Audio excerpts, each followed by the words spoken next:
नमस्कार, मेरा नाम रविकांत चौरसिया और आप देख रहे हैं बोलता खगड़िया।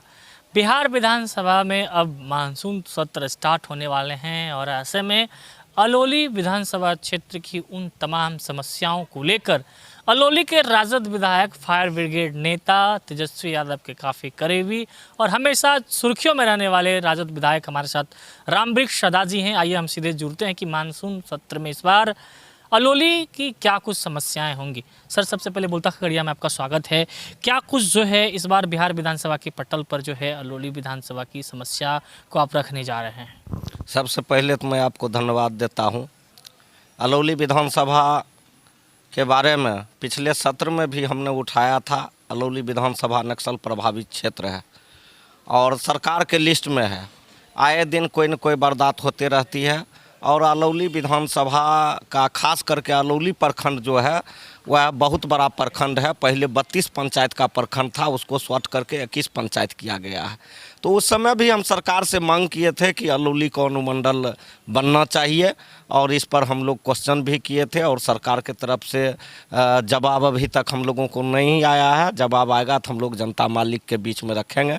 दूसरा सबसे बहुत बड़ा समस्या है अलौली को, उसको भी इस सदन में भी जो मानसून सत्र के दरमियान में जो सत्र चल रहा है उसमें भी अलौली का मुख्य सबसे अगर मुख्य मुद्दा है तो वह गर घाट में रामपुर पंचायत में गर घाट पड़ता है। वहाँ पुल का कोसी नदी में जो है पुल का बहुत बड़ा समस्या है। अगर वहाँ पुल बन जाता है और हम बराबर सरकार से मांग भी करते हैं और ख़ास करके जिला पदाधिकारी आदरणीय आलोक रंजन घोष जी से भी हम यह मांग किए हैं कि गर घाट में अगर पुल हो जाता है तो अलौली प्रखंड के जो 4 पंचायत है आपका शहर बन्नी, चेरा खेरा, आनंदपुर मारन और खैरी खोठा, तो खैरी खोठा एक पंचायत आपके सोनमनकी पुल से जुड़ गया है। उधर 3 पंचायत जो है वह पूरे पंचायत फ्लड इलाका में पड़ता है, बाढ़ इलाका में पड़ता है। अगर गर घाट पर पुल बन जाता है तो 3 पंचायत और इधर जो है आपको जो है 16 पंचायत 17 पंचायत ये लाभान्वित होगा गर घाट पर पुल बन जाने से। कटाव एक प्रमुख समस्या है। अगर हम बात करें बोहरबा की बात करें तो ऐसे में उन कटाव पीड़ितों के दर्द पर कब आप मरहम लगाएंगे? जी, कटाव के लिए हम लोग जो पानी नहीं आया था हम लोग ने बोहरबा के उस समय भी दौरा किया था जिस समय कटाव हुआ था और हम लोग जो है से इस बीच में भी वहाँ जाने का प्रयास किया, लेकिन इधर सत्र के चलते हम लोग सत्र में चल जाएंगे जिसके चलते हम वहाँ नहीं पहुँच सके हैं और वहाँ से तुरंत आने के बाद सबसे पहले वहाँ जाएंगे। और इस ओर हमने आज के बैठक जो दिशा की बैठक थी उसमें जो दिशा के चेयरमैन होते हैं स्थानीय सांसद माननीय महबूब अली केसर साहब से भी हमने यह चर्चा किया है कि अलौली प्रखंड के अंतर्गत बोहरबा गाँव जो है बहुत कटाव के स्थिति में है, पूरा गाँव कटाव हो रहा है, इसलिए उसके बचाने के लिए कारगर उपाय किया जाए। और डीएम साहब से भी हमारी इस संबंध में बातचीत हुई है और हमने लिखित प्रतिवेदन भी उनको सौंपा है कि बोहरबा में जो है कटाव अवरोधी काम किया जाए, जिस पर आदरणीय डीएम साहब आलोक रंजन घोष जी ने वो आश्वासन दिए हैं और उन्होंने कहा कि हमने विभाग को लिखा है और जैसे ही विभाग से दिशा निर्देश प्राप्त होता है वैसे हम लोग फिर बोहरबा में कटाव अवरोधी काम करने का काम करेंगे। कोरोना की तीसरी लहर भी आने को है और ऐसे में आपका जो ढांचा है स्वास्थ्य विभाग का जो स्ट्रक्चर है कितना क्या कुछ इम्प्रूवमेंट देखने को मिल रहा है और कितना इम्प्रूव करने की आवश्यकताएं या प्रतीत हो रही है?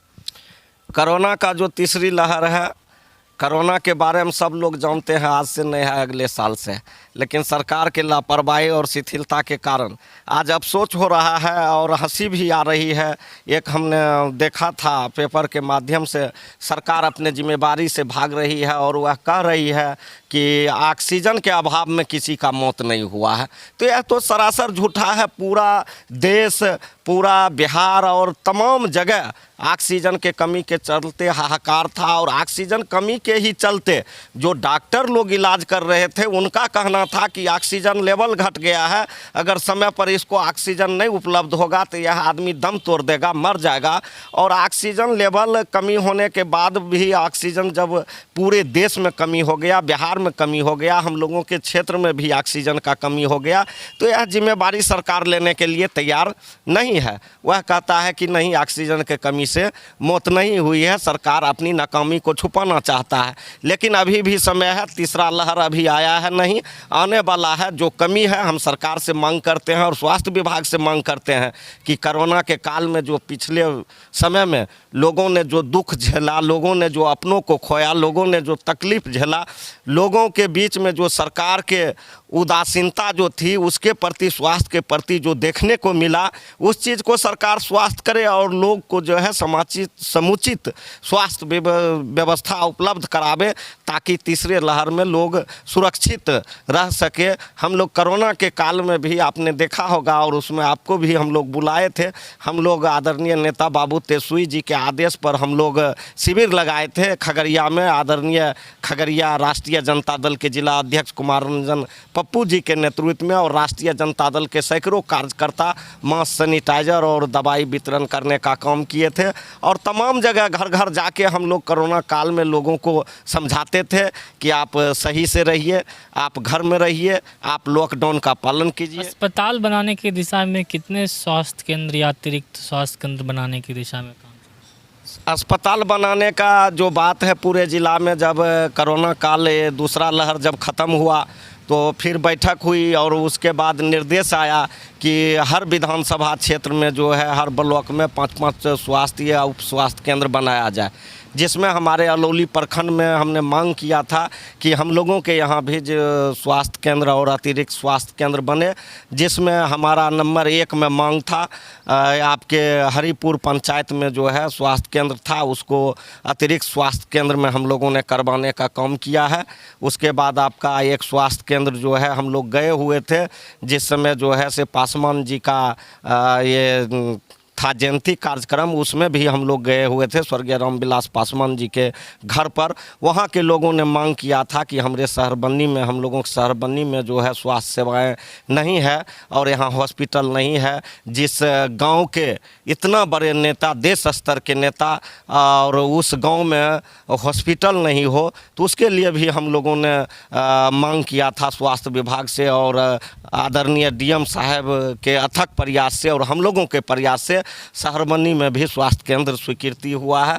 उसके बाद आपको मोहरा घाट में स्वीकृति हुआ है, आनंदपुर मारन में स्वीकृति हुआ है और उसके बाद एक इस दिशा में कार्य किए जा इस दिशा में कार्य किए जा रहे हैं और कार्य किए जा रहे हैं विपक्ष के दबाव के ऊपर।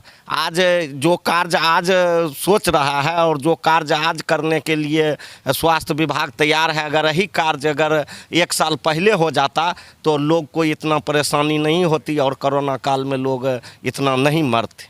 जो आपको लग रहा है कि निकट भविष्य में उसे बिहार विधानसभा या आपके स्तर से जो है उसको सॉल्व करने की जरूरत? बिहार विधानसभा में हम लोगों का जो है, हमारे विधानसभा में 2 ब्लॉक है, जिसमें आंशिक रूप से 8 पंचायत खगड़िया ब्लॉक का है, वह हमारे विधानसभा में। तो हमने सदन में भी पिछला बार मांग किया था कि जलकौरा और खगड़ी 83 के बीच जो है से पुल बने और उसका लगभग शायद स्वीकृति भी मिल गया है, टेंडर की प्रक्रिया में जा रहा है। और हम लोग गंगौर के लिए भी मांग किए थे कि गंगौर और इसके बाद चक्की के बीच में पुल बने और वहाँ भी स्वीकृति लगभग प्रदान कर चुका है और वो भी लगभग टेंडर के प्रक्रिया में होगा। उसके बाद हम लोगों का और वहाँ बहुत सारे समस्या है उस 8 पंचायत में जो अलौली विधानसभा के अंतर्गत आता है। आपके जहांगीरा पंचायत में जो है से सबसे ज़्यादा अगर खगड़िया ज़िला में नक्सल प्रभावित क्षेत्र था तो वही 8 पंचायत था और सरकार का अभियान था कि नक्सल प्रभावित क्षेत्र में तमाम गांवों को सड़क से जोड़ा जाएगा, जिसमें वह 8 पंचायत इस काम के लिए उपयुक्त पंचायत था।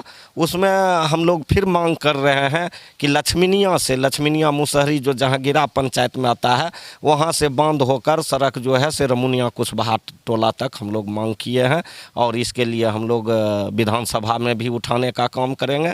और 8 पंचायत के और तमाम जो मुद्दा है, जैसे धुसमुंगरी बिशनपुर में पिछले बार भी हमने विधानसभा में उठाया था और इस सत्र में भी हमारा कोशिश रहेगा कि धुसमुंगरी बिशनपुर में भी अच्छा से अच्छा हॉस्पिटल बने। करने के लिए बहुत बहुत धन्यवाद। तो हमारे साथ बात कर रहे थे अलौली के राजद विधायक रामवृक्ष हदा जी थे, जिन्होंने कि मानसून सत्र के दौरान किन किन बातों को बल दी जाएगी अलौली विधानसभा क्षेत्र के किन किन समस्याओं को प्राथमिकता दी जाएगी, ये बेखूबी से बता रहे थे।